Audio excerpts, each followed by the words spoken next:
kuatkan hati, negeri ini memanggilmu kawan. Belajar bergerak berbagi untuk negeri, guru penggerak majukan pendidikan. Guru penggerak menghamba pada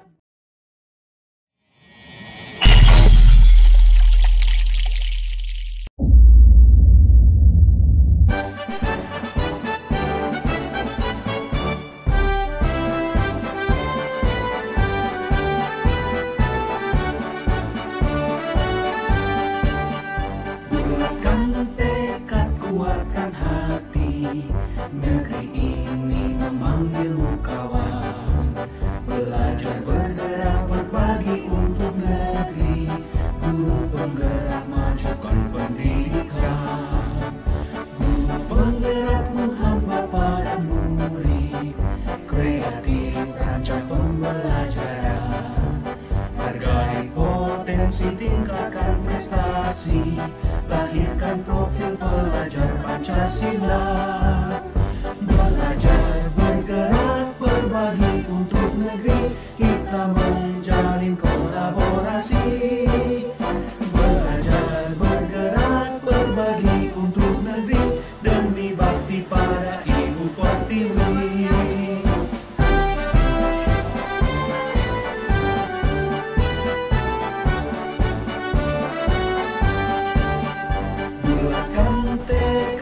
Kuatkan hati. Rizky? Ya. Tahu kenapa ibu manggil kamu, Nak? Enggak, Bu. Kira-kira kamu datangnya jam berapa tadi? Jam 7.45. Oke, Rizky tahu kita mulai praktek jam berapa? Jam 7.30. Kalau kesepakatan kelas, kita udah bikin kesepakatan, jam berapa kita harus hadir di ruangan? 15 menit sebelum praktek dimulai, jadi jam 7.15 sudah berada di ruangan. Oke, berarti lebih kurang Rizky terlambat selama 30 menit. Berarti Rizky datang tepat waktu atau tidak? Tidak, Bu. Menurut Rizky, kalau datang tidak tepat waktu itu kebiasaan baik atau buruk? Kebiasaan buruk.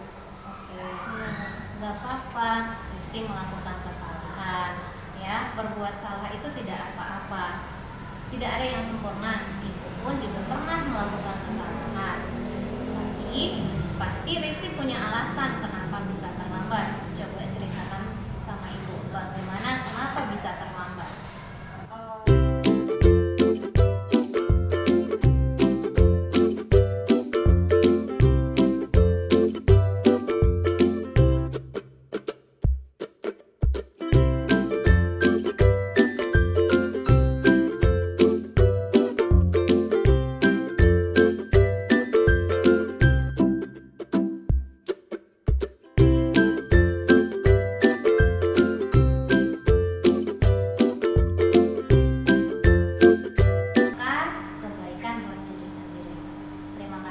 Sudah mau berbagi cerita dengan ibu. Sekarang Rizky sudah boleh kembali ke kelas. Terima kasih, Bu, atas saran-saran dan nasihatnya.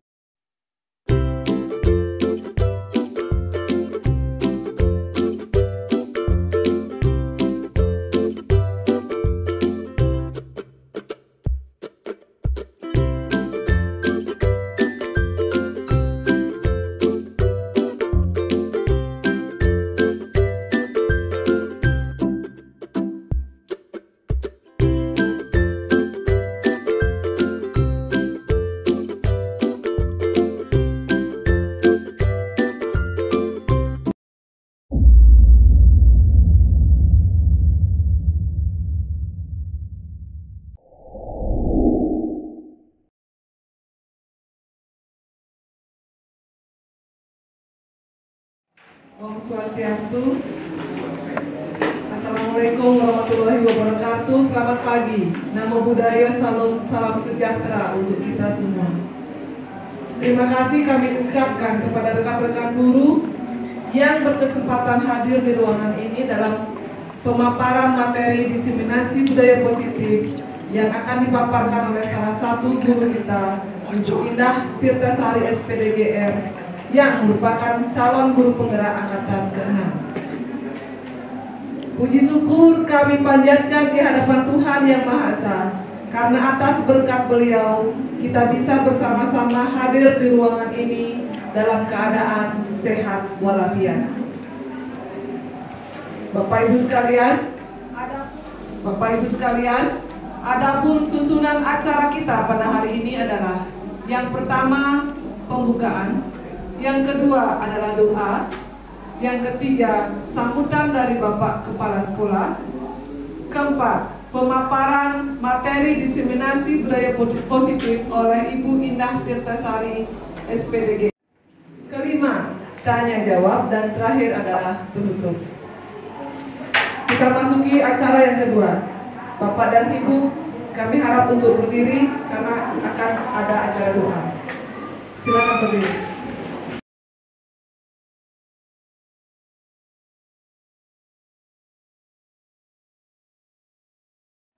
Kita lanjutkan ke acara yang ketiga, yaitu sambutan dari Bapak Kepala Sekolah SMK Negeri 2 Tabanan.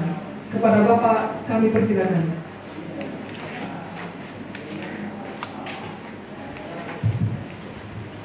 Baik, terima kasih atas waktu dan kesempatan yang diberikan kepada saya. Om Swastiastu, Assalamualaikum warahmatullahi wabarakatuh. Namo Buddhaya, salam sejahtera untuk kita semua.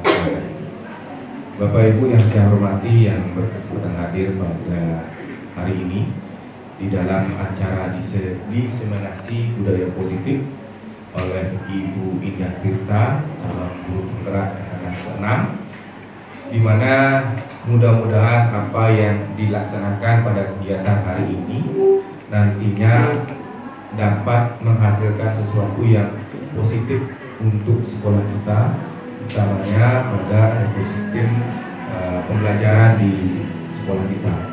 Jadi harapan kami selaku kepala sekolah dengan adanya program guru penggerak, harapan kami mudah-mudahan teman-teman yang nanti menjadi guru penggerak benar-benar dapat menggerakkan ekosistem yang ada di sekolah kita, mulai dari bergerak, kemudian menggerakkan.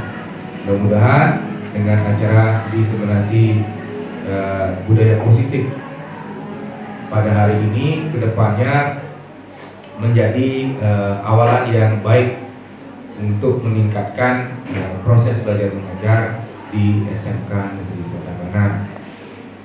Bapak Ibu yang hadir pada hari ini, saya mohon untuk dapat menyerap sebanyak-banyaknya apa yang nanti dipaparkan oleh Ibu Indah Tirta selaku calon guru penggerak, dan kemudian kita implementasikan di proses belajar mengajar kita di SMK Negeri 2 Tabanan.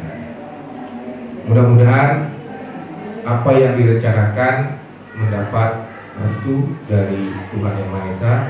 Tukul dari guru penggerak sendiri itu menjadikan ekosistem pembelajaran khususnya di SMK 2 Tabanan menjadi semakin baik dan semakin baik. Mungkin singkat saja dari saya. Untuk selanjutnya acara bisa dimulai dan saya harap Ibu Indah Tirta nanti benar-benar serius untuk mengikuti CGP ini ya. Harus total.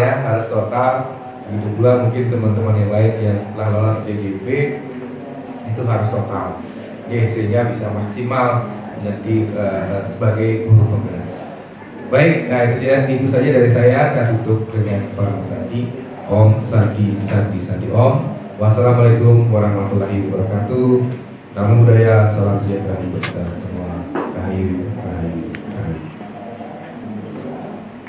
Bapak Ibu sekalian, demikian tadi sambutan dari Bapak Kepala SMK Negeri 2 Tabanan. Kita masuki acara selanjutnya, yaitu pemaparan materi dari Ibu Indah Tirtasari SPDGR yang merupakan calon guru penggerak angkatan ke-6, di mana Ibu Indah Tirtasari SPDGR ini adalah kelahiran Padang, Sumatera. Kemudian berkarir di SMK Negeri 2 Tabanan dari tahun 2019 sampai dengan sekarang. Materi yang akan dipaparkan adalah diseminasi budaya positif yang dipaparkan pada hari ini merupakan bagian dari rangkaian dari tugas sebagai seorang calon guru penggerak. Untuk waktu kami persilakan. Baik, selamat pagi Bapak Ibu. Terima kasih untuk kehadirannya. Selamat datang saya ucapkan. Di sini saya akan membawakan materinya tentang budaya positif. Nah, sebelum kita masuk ke budaya positif, apa sih itu budaya positif? Saya ada sedikit games, Bapak Ibu. Nah, gamesnya namanya cobalah buka. Ya, cobalah buka. Nah, gamesnya ini Bapak Ibu bisa bermain berpasangan. Kanan kirinya ada A, ada B. Ya, kita terus. Yang Bapak Ibu lakukan di sini adalah salah satu dari Bapak Ibu coba kepalkan tangannya. Ya, silakan berpasangan Ibu. Bisa berpasangan. Salah satu saja. Salah satu boleh kepalkan tangan. Ya, karena berpasangan boleh. Ibu Sri Nadi mungkin yang jadi A-nya yang kepalkan tangan. Bu Novi, oke, dan boleh ya Bapak, oke. Kemudian kepalkan tangannya. Nah, yang salah satu teman yang tidak mengepalkan tangan bisa melakukan mencoba dengan segala cara buka kepalan tangan pasangannya. Boleh Bapak hati, boleh Bapak Ibu tarik tangannya ya. Jangan terlalu kasar juga. Silakan. 30 detik dari sekarang. Oke. Iya, Ibu robot banget Bu.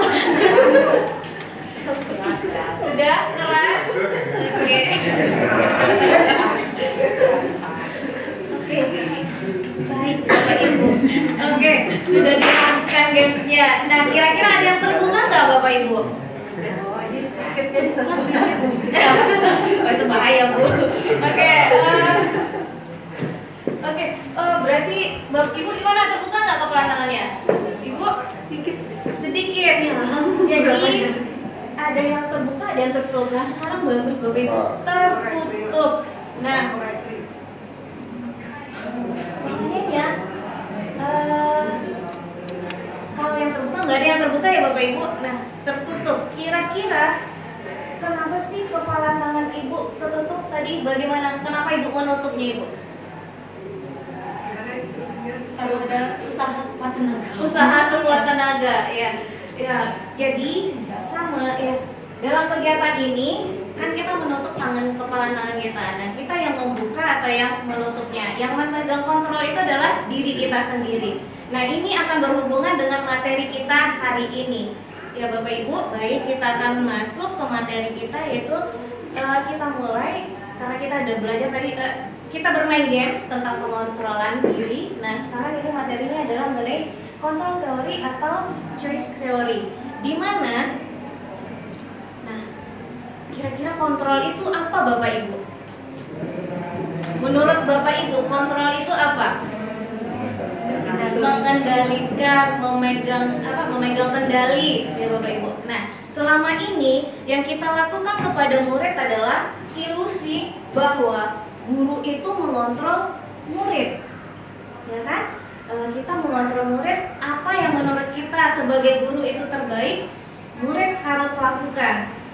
Ternyata Bapak Ibu, murid itu punya kontrol sendiri. Nah, kenapa dia mau dikontrol sama gurunya? Karena si murid mengizinkan gurunya untuk mengontrol dirinya pada saat itu sesuai dengan kebutuhannya. Kemudian yang kedua, ilusi bahwa kita sebagai guru memberikan penguatan efektif kepada siswa kita dan menganggap itu bermanfaat. Ternyata Bapak Ibu, kalau kita memberikan penguatan positif yang terus-menerus, memang ada manfaatnya, tetapi murid akan ketergantungan.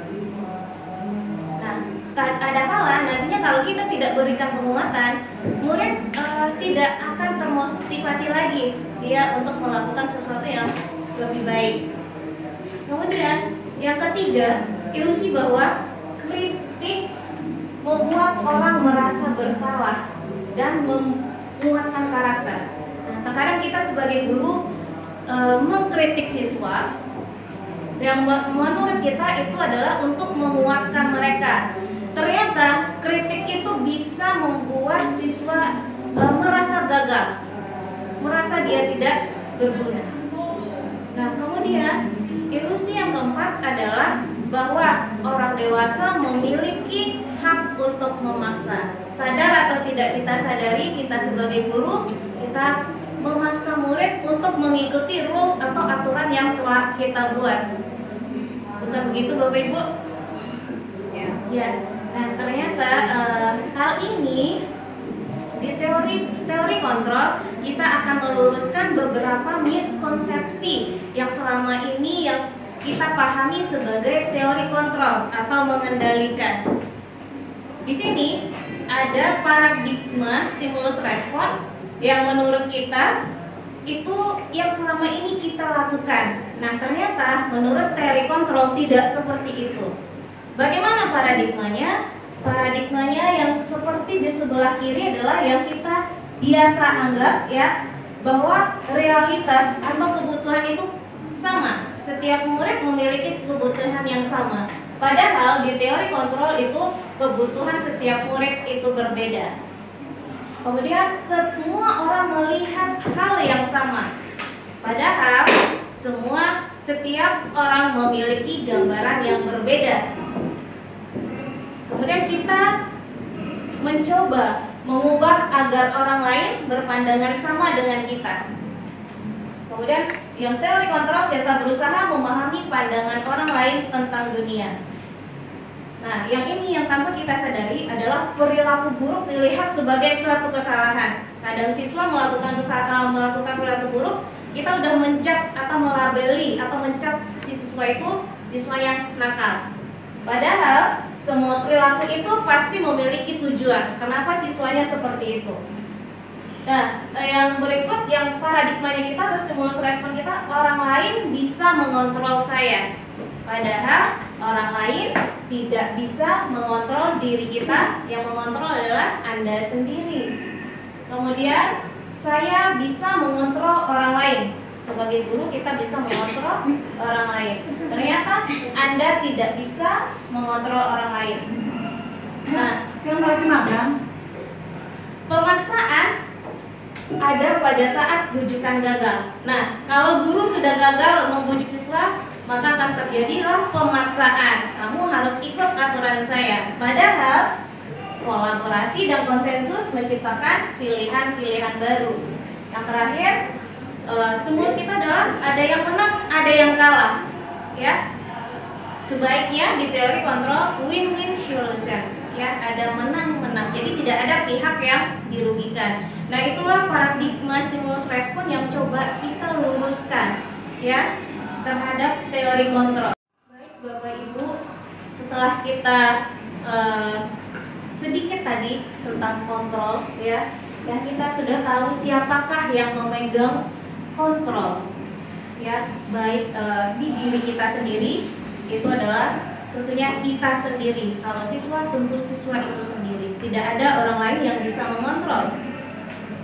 Nah, dari permainan tadi Bapak Ibu, ya, yang kita berusaha mengepalkan tangan tadi, yang mengontrol, membuka atau menutup adalah diri kita sendiri, tergantung kebutuhan kita pada saat itu.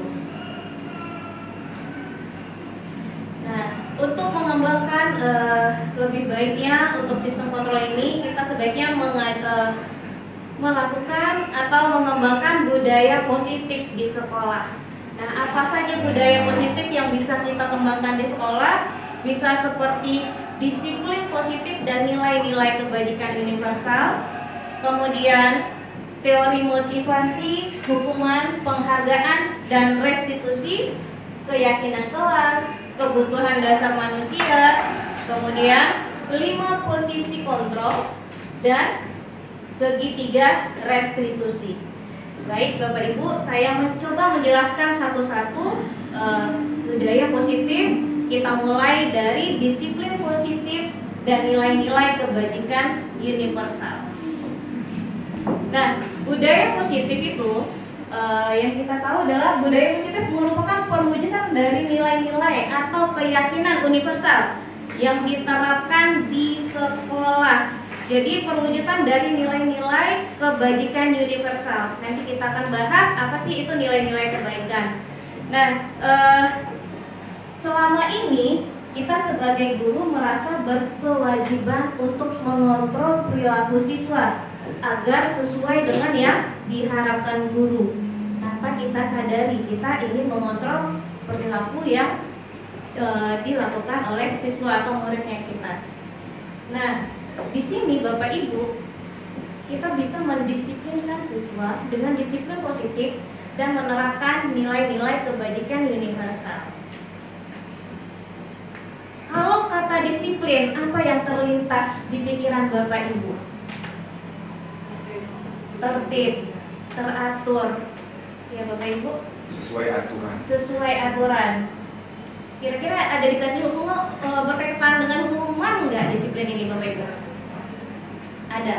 Reward and punish. Reward and punish. Nah, kalau kata disiplin ini kita akan berhubungan dengan tata tertib, keteraturan, kepatuhan, dan kadang-kala ada diberikan hukuman. Ya, tetapi disiplin ini kalau ditambahkan dengan kata positif dan kita implementasikan di sekolah, diharapkan dapat membangun motivasi intrinsik dari siswa tersebut. Sehingga kalau motivasi intrinsik atau dari dalam dirinya sudah tumbuh, diharapkan siswa tersebut bertanggung jawab terhadap apa yang dilakukannya berdasarkan nilai-nilai kebajikan universal. Nah, dari tadi nilai-nilai universal. Apa sih nilai-nilai universal itu ya Bapak Ibu? Nah, nilai-nilai universal itu adalah nilai-nilai yang disepakati bersama, lepas dari suku bangsa, agama, bahasa maupun latar belakang. Ya, nilai-nilai kebajikan ini adalah nilai-nilai positif yang ada pada diri manusia yang merupakan tujuan mulia yang ingin dicapai individu. Nah, sekarang pemerintah sudah merangkumnya dalam profil pelajar Pancasila. Jadi nilai-nilai kebajikan ini sudah dirangkum di dalam profil pelajar Pancasila, di mana ada beriman dan bertakwa kepada Tuhan Yang Maha Esa, ada kebinekaan global, mandiri, kreatif, bernalar kritis, ya Bapak Ibu. Nah, itu nilai-nilai kebajikan universal. Nah, masih banyak lagi nilai-nilai kebajikan universal, tetapi kita bisa pedomani dari profil pelajar Pancasila. Nah, itu nilai-nilai kebajikan universal. Jadi setelah kita menanamkan teori kontrol kepada siswa, kemudian menerapkan disiplin positif dan menanamkan nilai-nilai kebajikan universal, selanjutnya kita bisa mengetahui atau memahami kebutuhan dasar manusia. Nah, setiap murid kita itu pasti mempunyai kebutuhan dasar. Kenapa kebutuhan dasar itu adalah kebutuhan setiap anak yang mungkin belum terpenuhi. Kenapa dia nakal, kenapa dia datang terlambat, kenapa dia mengganggu temannya, atau melakukan yang menurut pandangan kita guru itu adalah salah. Mungkin saja ada kebutuhan dasar anak ini yang belum terpenuhi.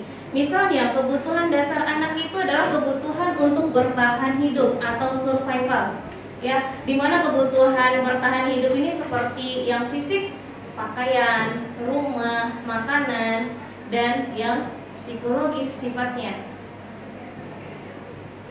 Kemudian kebutuhan yang belum terpenuhi mungkin kasih sayang dan rasa diterima, dan ini sangat penting.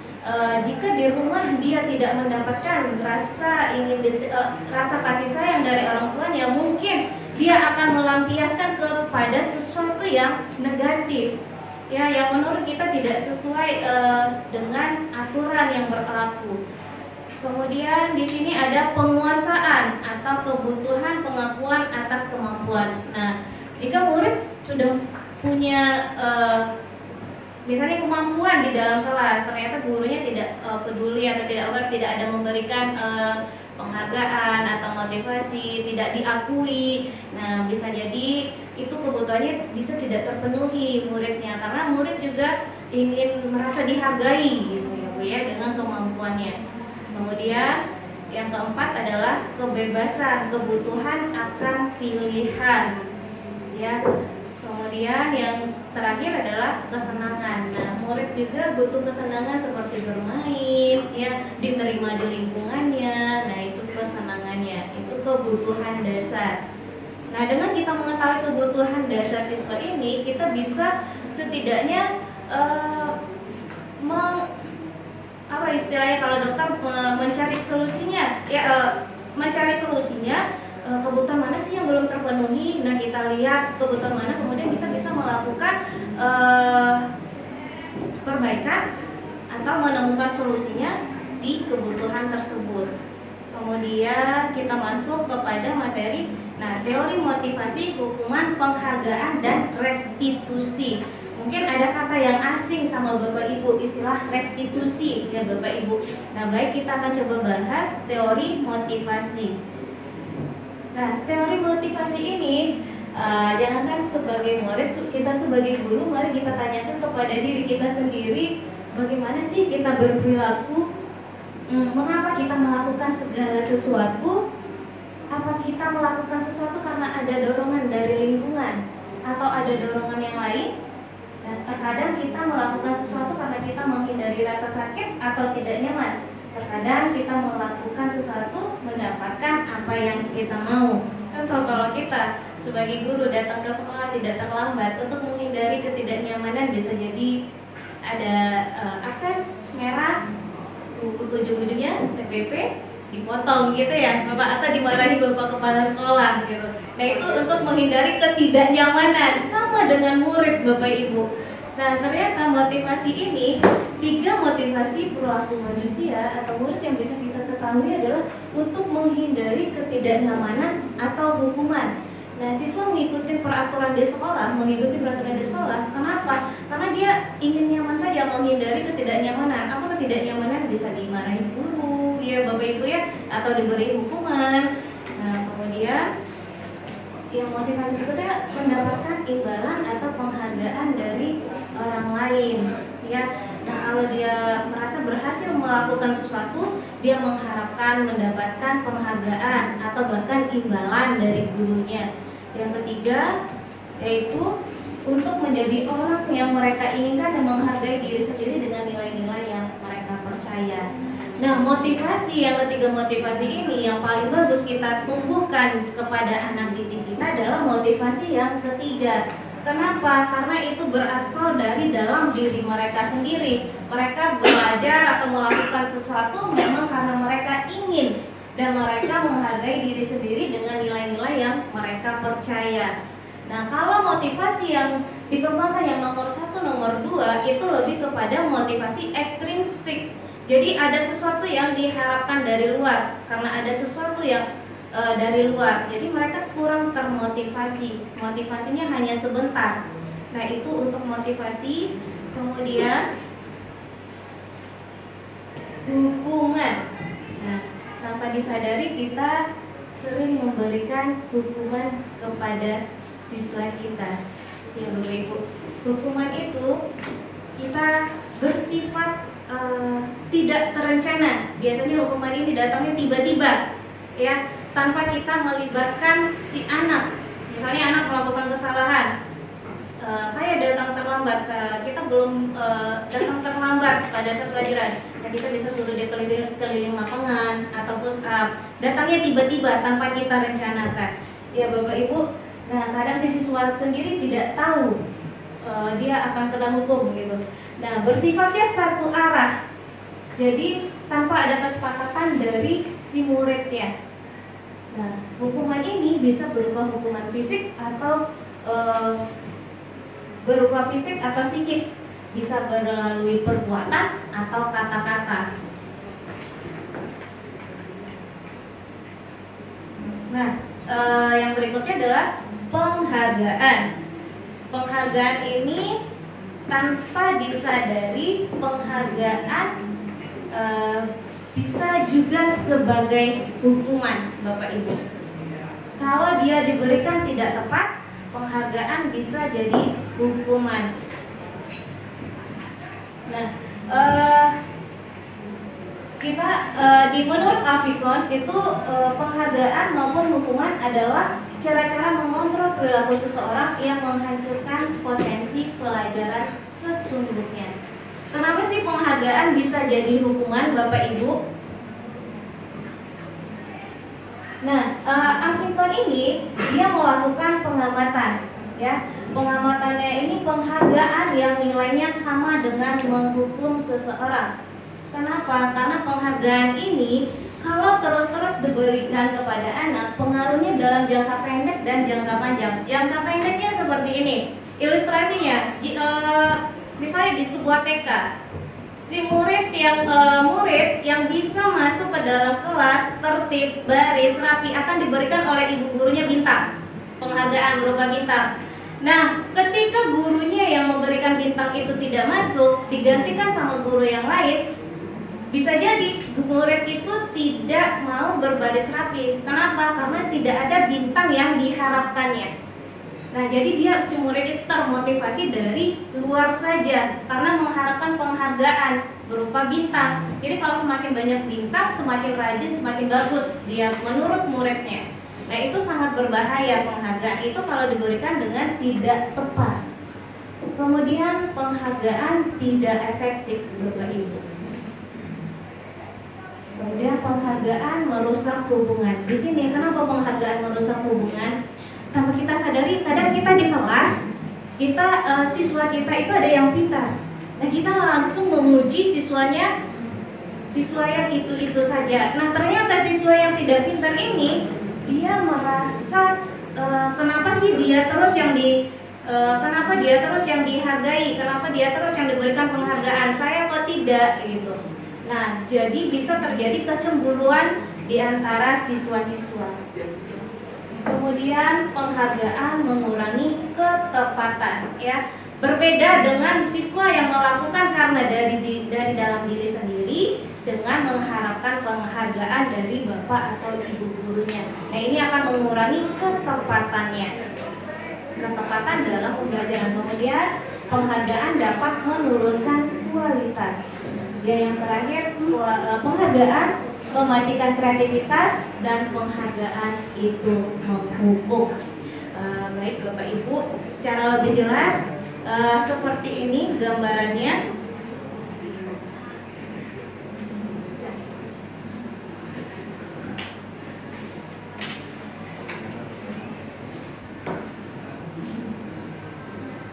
Nanti akan ada slide-nya Ibu. Kita masuk dulu ke apresiasi. Nah, apresiasi itu adalah baik, ini lanjutannya dari penghargaan. Nah, penghargaan itu kita berikan apresiasi kepada siswa kita. Nah, apresiasi ini atau penghargaan ini bisa kita berikan kepada siswa kita, berikan pengakuan secara khusus kepada siswa yang bersangkutan.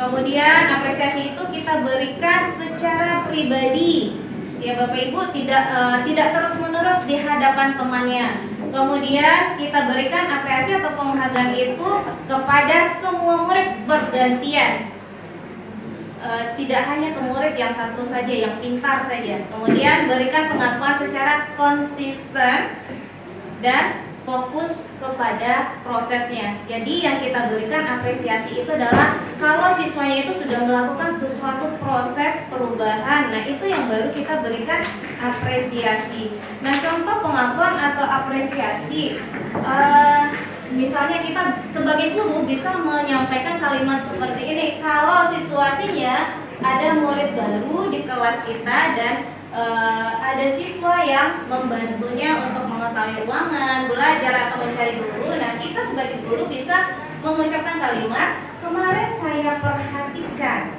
Nah, nilai kebajikannya di sini adalah rasa empatimu besar sekali.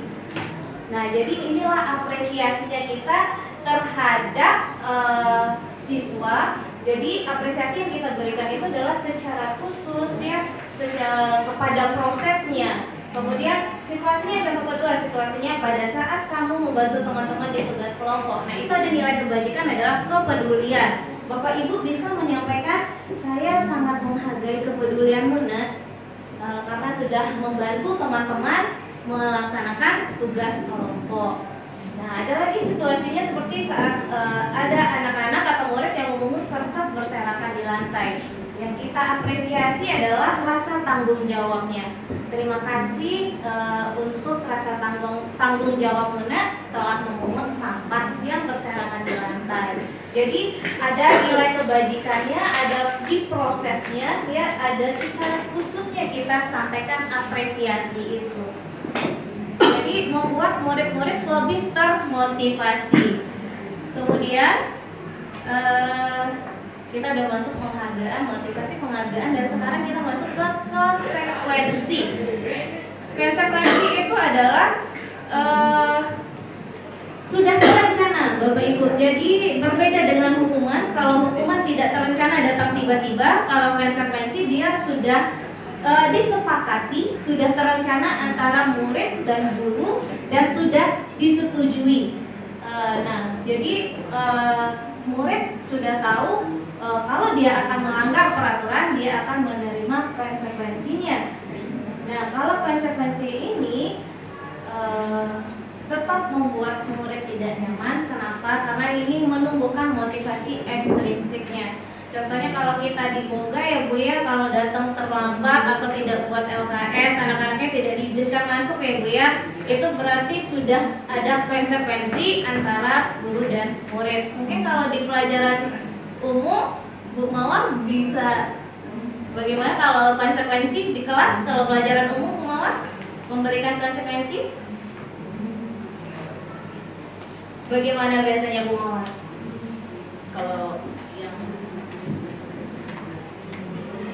ada anak-anak yang tidak buat PR seperti itu, saya suruh di luar dulu mengerjakannya. Seperti itu, dan berarti itu sudah dikomunikasikan di awal ya Bu Mawar. Jadi buat kesepakatan. Sudah membuat kesepakatan. Jadi kalau dia tidak membuat PR, dia disuruh di luar untuk menyelesaikan. Nah, itu konsekuensi. Konsekuensi, kemudian kita masuk kepada jadi tadi kita udah tahu apakah ada perbedaan antara hukuman dan konsekuensi Bapak Ibu? Tiba-tiba. Kalau konsekuensi dia sudah ada kesepakatan sebelumnya. Ya. Itu kemudian, nah ini dia yang masih umum sama Bapak Ibu, kata restitusi. Nah, sebaiknya restitusi ini adalah pengertiannya menciptakan kondisi bagi murid mereka untuk memperbaiki kesalahannya, ya. Jadi mereka bisa kembali kepada kelompoknya dengan karakter yang lebih kuat. Nah, di sini restitusi itu merupakan proses kolaboratif yang mengajarkan murid untuk mencari solusi untuk masalah mereka dan membantu murid berpikir tentang seperti apa mereka ingin diperlakukan dan bagaimana mereka harus memperlakukan orang. Jadi di restitusi ini kita menumbuhkan kesadaran dan tanggung jawab dari siswa. Kita membantu mereka mencari solusinya. Bukan berarti setelah misal kalau hukuman, ya udah kita berikan mereka hukuman, atau dengan konsekuensi kita berikan mereka hukuman atau konsekuensinya kalau memberikan, kemudian mereka menjalankannya tanpa tahu mereka bagaimana cara memperlakukan dirinya, bagaimana memperlakukan orang lain.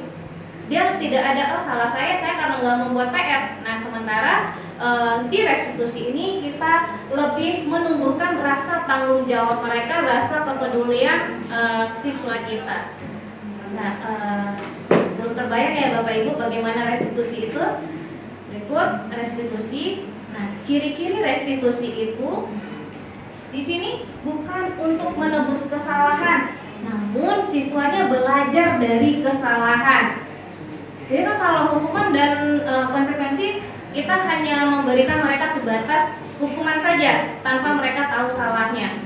Nah, di restitusi mereka belajar untuk menemukan apa sih kesalahannya. Kemudian memperbaiki hubungan. Maksud memperbaiki hubungan, terkadang kalau kita memberikan siswa itu hukuman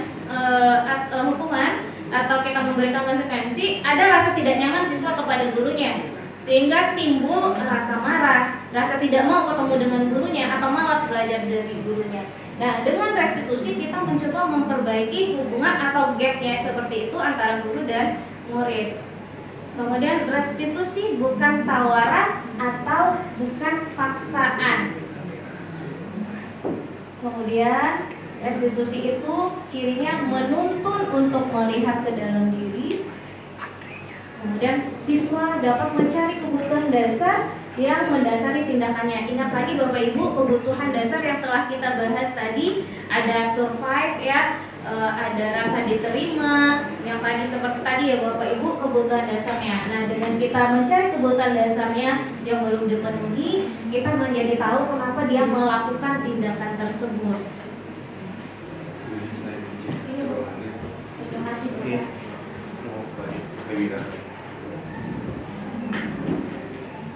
Nah, restitusi ini Bapak Ibu kalau kita lakukan di sekolah ini adalah yang paling baik.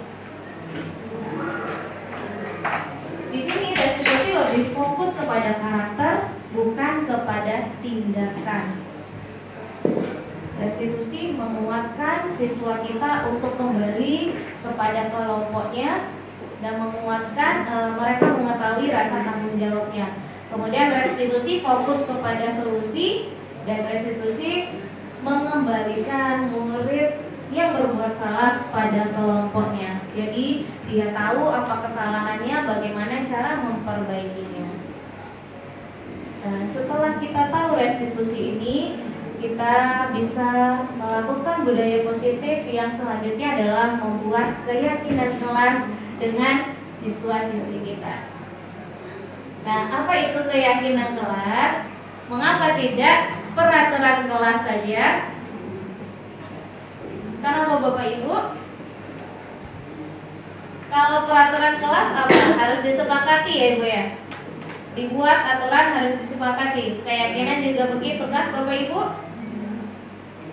Kalau peraturan kelas kan semuanya harus semua termasuk guru, peserta didik harus mensepakati semuanya. Kalau sudah ada kesepakatan nanti dijalankan seperti apa kesepakatannya terdahulu ya. Oke, kesepakatan sudah ada kesepakatan di Ya, peraturan sudah. ya Ibu ya. Jadi bisa semuanya melaksanakan. Oke, baik Ibu. Mengapa ini bisa dilakukan keyakinan kelas atau keyakinan sekolah lingkup besarnya Bapak Ibu? Nah sekarang pertanyaannya, mengapa kita memiliki peraturan? Nah ini kondisi yang pertama Bapak Ibu. Mengapa sih kita menggunakan helm pada saat berkendara? Ya, mungkin Bapak Ibu akan menjawab ya untuk keselamatan kita harus pakai helm ya Bapak Ibu. Kemudian kenapa sih kita harus mencuci tangan, menggunakan masker di saat pandemi ini? Pasti untuk kesehatan juga ya Bapak Ibu ya. Nah, dari dua pertanyaan ini ilustrasinya. Nah, nilai-nilai keselamatan atau kesehatan ini yang kita sebut sebagai suatu keyakinan. Jadi nilai-nilai kebajikan universal yang disepakati secara tersirat dan tersurat, lepas dari latar belakang, suku, negara, bahasa maupun agama. Jadi kalau keyakinan kelas ini kita sudah dasarkan nilai-nilai kebajikan, sehingga ketika murid melakukan keyakinan kelas ini lebih termotivasi dari dalam diri. Jadi tidak hanya mengikuti peraturan karena ada hukumannya. Kalau keyakinan mereka itu lebih sadar dengan apa yang mereka yakini berdasarkan nilai-nilai kebaikan. Ya ini tadi ya Bu, jadi memotivasi dari dalam keyakinan kelas itu. Nah ini keyakinan kelas. Kemudian budaya positif yang bisa kita lakukan adalah posisi 5 kontrol.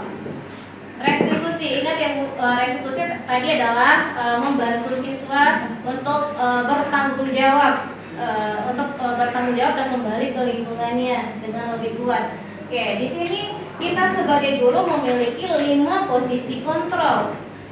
Yang pertama, penghukum. Sadar atau tidak disadari, penghukum ini nada suaranya tinggi.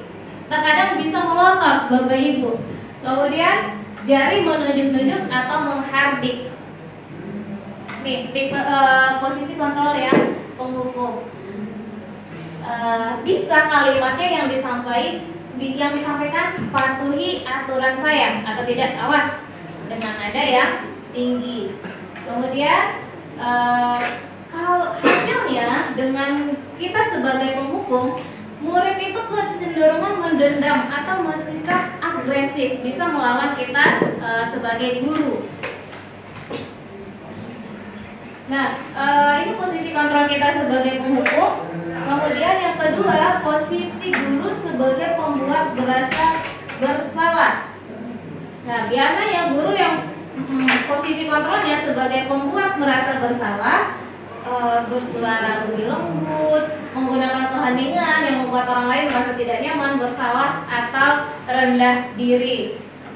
Nah, biasanya kalimat guru pembuat bermasalah ini, merasa bersalah ini, ibu sangat kecewa sekali dengan kamu. Berapa kali lagi sih bapak harus memberitahu kamu?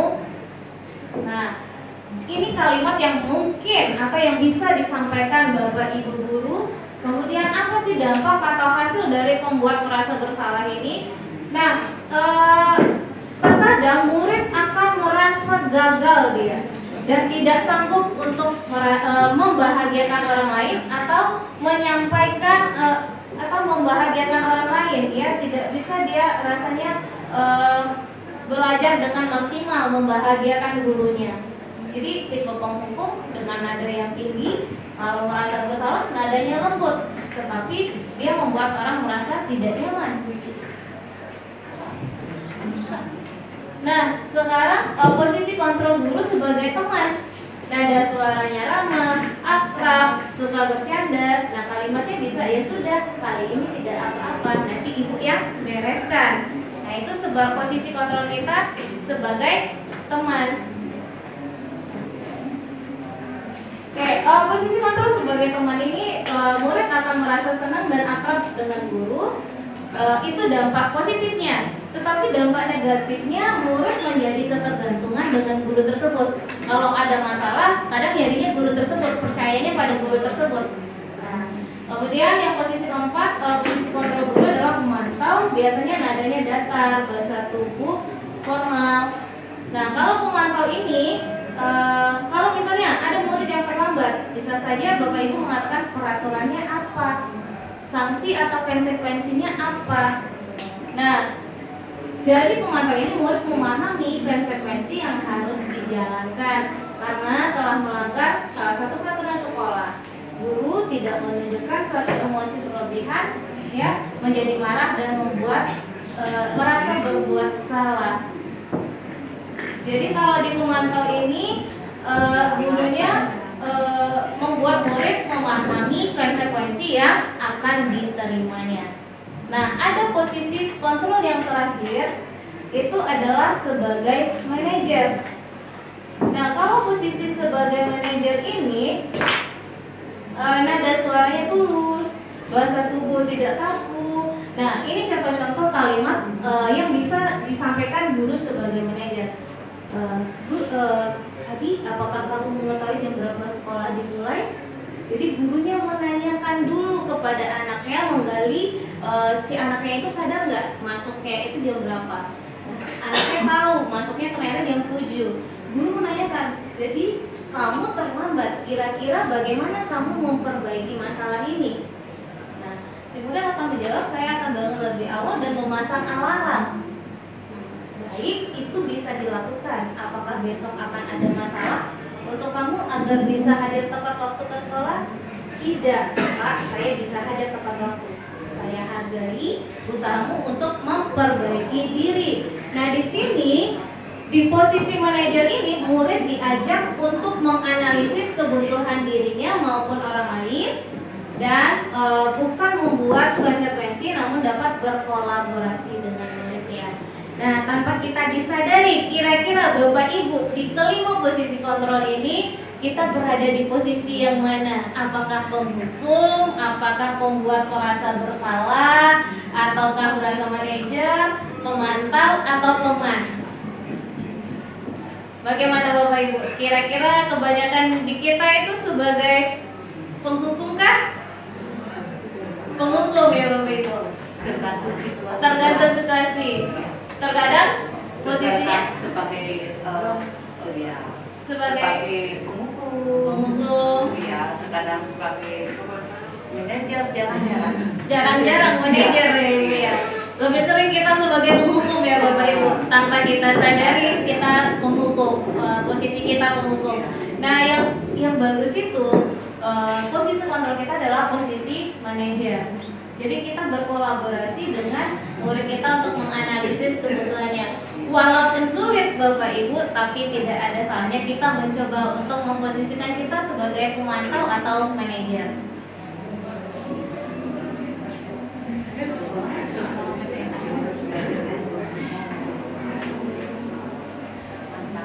Baik Bapak Ibu, nah restitusi yang bisa kita lakukan, tadi kita memposisikan diri kita di pola yang bagus itu ada posisi manajer. Sekarang kita bisa melakukan restitusi yang kita sebut dengan restitusi segitiga. Nah di sini ada segitiga restitusi Bapak Ibu yang bisa Bapak Ibu lihat di sini, yang piramida yang paling atas atau segitiga yang paling atas itu adalah menstabilkan identitas, kemudian validasi tindakan yang salah, dan menanyakan keyakinan. Untuk lebih jelasnya bagaimana sih cara restitusi dengan segitiga restitusi? Nah, di sini Bapak Ibu, yang pertama langkahnya adalah menstabilkan identitas. Nah, bagaimana cara menstabilkan identitas? Jadi di bagian segitiga yang paling dasar ini menstabilkan identitas anak bahwa dari orang yang gagal karena melakukan kesalahan menjadi orang yang sukses. Jadi anak yang melanggar peraturan bisa jadi dia sedang mencari perhatian karena dia mengalami kegagalan dan dia mencoba memenuhi kebutuhannya, ternyata ada benturan. Nah, di menstabilkan identitas ini Bapak Ibu bisa menyampaikan kepada siswanya tidak dengan kalimat ini contoh kalimatnya ya Bapak Ibu, tidak apa-apa berbuat salah, atau bisa tidak ada manusia yang sempurna. Kemudian saya juga pernah melakukan kesalahan itu. Nah itu kita stabilkan dulu identitas jika ada anak-anak yang berbuat salah. Jadi kita bisa tanyakan, berbuat salah itu nggak apa-apa, tidak ada manusia yang sempurna kok. Saya juga pernah melakukan kesalahan. Atau bisa juga dengan kalimat kita bisa menyelesaikan ini. Atau kalimatnya Bapak atau Ibu tidak tertarik mencari siapa yang salah, tetapi Bapak atau Ibu ingin mencari solusi dari permasalahan ini. Nah setelah kita melakukan menstabilkan identitas, maka Bapak Ibu bisa melakukan segitiga yang selanjutnya adalah validasi tindakan yang salah. Nah, validasi tindakan yang salah maksudnya di sini semua tindakan manusia baik atau buruk itu pasti mempunyai maksud atau tujuan supaya karena kebutuhan dasar yang belum terpenuhi. Nah, di validasi ini yang bisa dilakukan oleh gurunya bisa dengan kalimat kamu pasti punya alasan untuk melakukan hal itu. Kamu boleh mempertahankan sikap itu, tapi kamu harus menambahkan sikap yang baru. Nah ini kita validasi tindakan yang salah. Walaupun katanya tidak terlalu baik untuk memvalidasi yang salah ini, tetapi tidak apa-apa untuk menyamankan muridnya dulu, sehingga muridnya merasa nyaman bisa mengeluarkan pendapatnya atau apa permasalahannya. Jadi setelah kita validasi, muridnya akan menjawab permasalahannya. Nah, diharapkan dengan melakukan validasi ini, siswa-siswa akan lebih terjangkau dan terbuka kepada guru, ya, karena guru dan murid, guru bisa mengetahui karena memiliki perspektif yang berbeda, bisa melihat dari berbagai perspektif. Nah, yang ketiga, setelah kita identifikasi, kita validasi, baru kita tanyakan keyakinannya kepada siswa. Nah, anak dihubungkan kepada nilai-nilai yang dia percaya dan menjadi orang yang diingini inginkan. Di sini guru bisa mengatakan nanti di masa depan kamu mau jadi orang seperti apa? Apakah kamu ingin menjadi orang sukses? Apakah kamu ingin bertanggung jawab atau bisa dipercaya? Nah, guru bisa menyampaikan kata-kata seperti itu sehingga anak mendapatkan gambaran yang jelas tentang orang seperti apa yang mereka inginkan. Dan guru dapat membantu anak-anak fokus untuk mendapatkan gambaran dirinya tersebut. Baik Bapak Ibu, itulah materi tentang budaya positif kita hari ini. Terima kasih sudah hadir di dalam ruangan ini. Salam dan bahagia buat semuanya. Selanjutnya saya serahkan kepada Ibu Moderator, Ibu Neni. Pemaparan dari Ibu Indah Tirtasari mengenai diseminasi budaya positif. Kita masuk ke acara berikutnya, yaitu tanya jawab. Mungkin ada dari ibu-ibu yang mau bertanya mengenai materi kita hari ini, kami persilahkan. Silakan ditanyakan. Restitusi itu tadi ya, berapa itu restitusi? Ya kurang jelas tadi. Jelas, terima kasih. Langsung Bunda, silakan Bunda.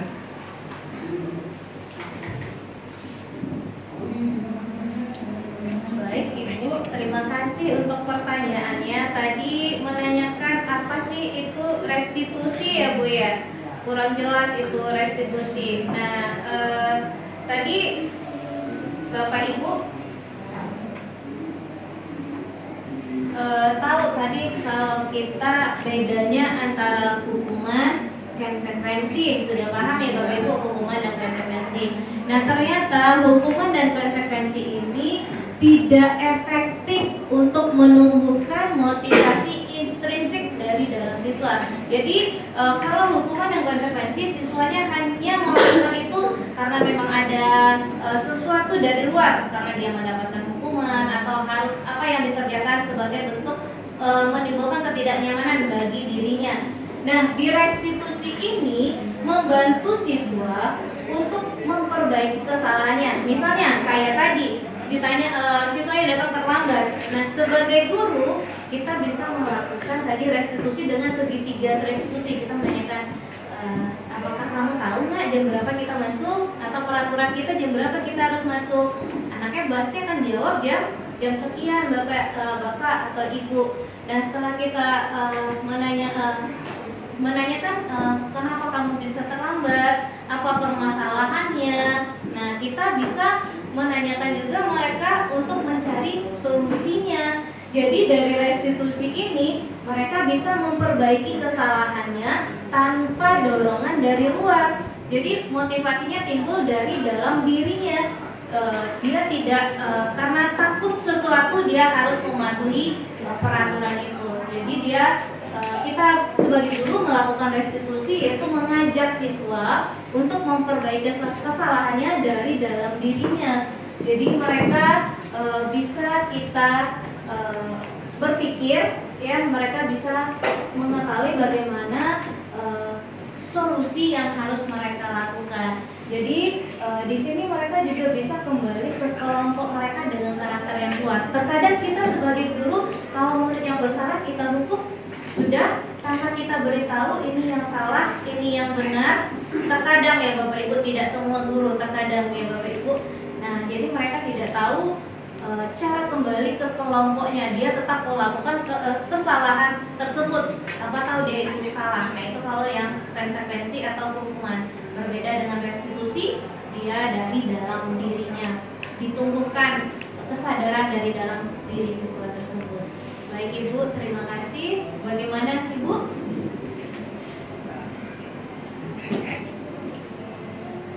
Mungkin ada pertanyaan yang lain, Bapak Ibu. Silakan Ibu.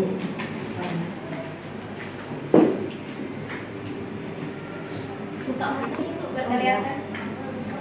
Kebetulan saya di sini mengajar, ada beberapa yang ingin saya tanyakan ke Bu Indah. Ya, saya ini kebetulan mengajar PKKI Produktif Republik Indonesia di kelas 12 TP 4. dB. Ya, di kelas 12 dB. Di situ di restitusi kan sudah dijelaskan ada tipe-tipe. Ada yang namanya manajer, teman, kemudian ada penghukum. Ya, kebetulan yang saya ajak di kelas ini kebanyakan anak-anaknya yang memang memiliki potensi lebih.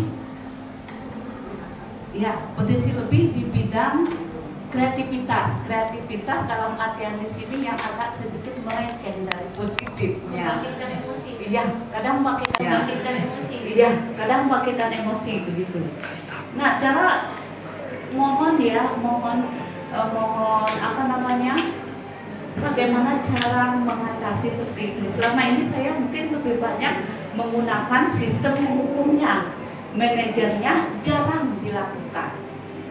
Ya, sistem manajernya jarang dilakukan. Biar bisa saya sebagai guru dengan sistem manajer yang baik bagaimana cara solusinya. Terima kasih.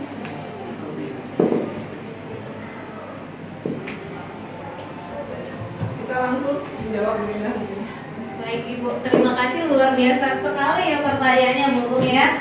Di kelas, mengajar di kelas dengan kreativitas siswanya yang untuk membangkitkan emosi ya Bu Gung ya. Oke, bagaimana cara kita bisa berada di posisi kontrol manajer ya Bu Ibu ya. Nah tadi seperti materi yang kita sudah bahas, bisa jadi kita temukan dulu di mana sih kebutuhan dasar siswa tersebut. Kita udah belajar, kita udah tahu materinya 5 kebutuhan manusia ya Bapak Ibu. Nah mungkin dari salah satu itu dari beberapa siswanya mungkin ada beberapa kebutuhan itu yang tidak terpenuhi. Jadi mereka melakukan istilahnya cari perhatian atau melakukan tindakannya yang ke arah positif, bukan ke arah yang negatif, tidak positif, sehingga bisa menimbulkan kreativitas yang yang luar biasa ya Ibu ya. Jadi bagaimana kita memposisikan ya? Pertama kita coba identifikasi apa sih kebutuhan dasar mereka yang belum terpenuhi Bapak Ibu. Kebutuhan dasarnya latar belakangnya bagaimana, apakah dia di rumah mendapatkan rasa aman, rasa bahagia, rasa dicintai. Nah, kita setelah identifikasi bisa kita sudah tahu kita bagaimana kebutuhan dasarnya yang belum terpenuhi. Nah, kita bisa jadi di manajer itu Bapak Ibu, atau kita bisa memanggil siswanya satu persatu. Nah, yang menurut Ibu siswanya yang paling menonjol kreativitasnya, yang membuat emosi tersulut ya Bu ya. Nah, bisa dipanggil siswanya, kita lakukan pemanggilan, kemudian kenapa kamu seperti ini, apa permasalahannya, kenapa pada saat belajar kamu di pelajaran Ibu kamu seperti ini, apa ada hal yang mengganggu. Nah, kita bisa lakukan dengan manajer ya. Pertama memanggil siswanya itu Bu, biang-biangnya ya, menurut Ibu yang biangnya Ibu, kamu tahu pelajaran kita seperti ini ya Ibu ya. Kita panggil siswanya, berbicara dari hati ke hati, guru sama muridnya. Sebelumnya apa sudah pernah Ibu lakukan seperti itu Ibu? Sudah pernah. Tidak mempan ternyata. Ternyata tidak mempan beberapa kali. Mungkin saya lakukan juga dengan sistem teman. Teman ya. Dalam kemudian saya tanya juga dia secara person, perorangan, kenapa bisa begini dengan mungkin yang mau curhat. Oh ini kebutuhannya dia. Belum. Tapi sekarang dengan mungkin ya dengan ini sudah mulai agak berkurang. Sudah Ibu rasakan ya Bu ya, sudah mulai berkurang. Sudah mulai berkurang. Walaupun Ibu belum tahu ini posisi saya sebagai manajer, posisi saya sebagai penghukum ya Bu ya. Nah, Ibu sudah melaksanakan dan sudah mulai berkurang. Kedepannya semoga siswa yang seperti itu makin berkurang lagi ya Bu ya. Nah, sudah berhasil Ibu melakukan posisi manajer berarti Ibu. Sudah kasih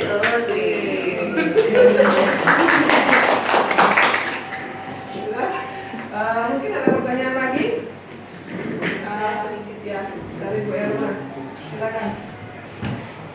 Setelah kita paparkan lagi, mungkin bisa disampaikan strategi atau langkah awal yang Bu Indah terapkan di sekolah kita ini untuk menumbuhkan munculnya budaya positif, dan dimulai dari siapa? Terima kasih. Bu Erma, terima kasih pertanyaannya. Langkah apa yang akan dimulai untuk menerapkan budaya positif? Terima kasih. Kesempatan yang pertama saya sudah melakukan diseminasi secara tidak langsung, sudah melakukan langkahnya yaitu ya pengimbasan. Diharapkan dengan pengimbasan yang saya berikan ini bisa berkembang lagi ya kepada Bapak Ibu yang hadir, bisa mengembangkan, bisa melaksanakan budaya positif kepada siswa-siswanya. Itu langkahnya. Kemudian